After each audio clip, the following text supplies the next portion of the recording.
Hey George, mind if I plug this in? Thanks, man.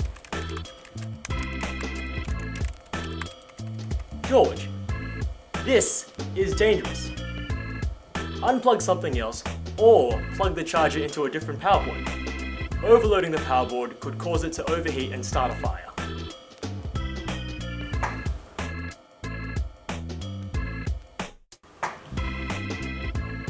That's it, George. It's just not worth the risk. That's good advice from your friend, George.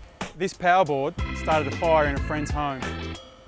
Never overload power boards. Turn them off at the power point when you finish using them. Remember, think before you plug it in. Don't overload power boards.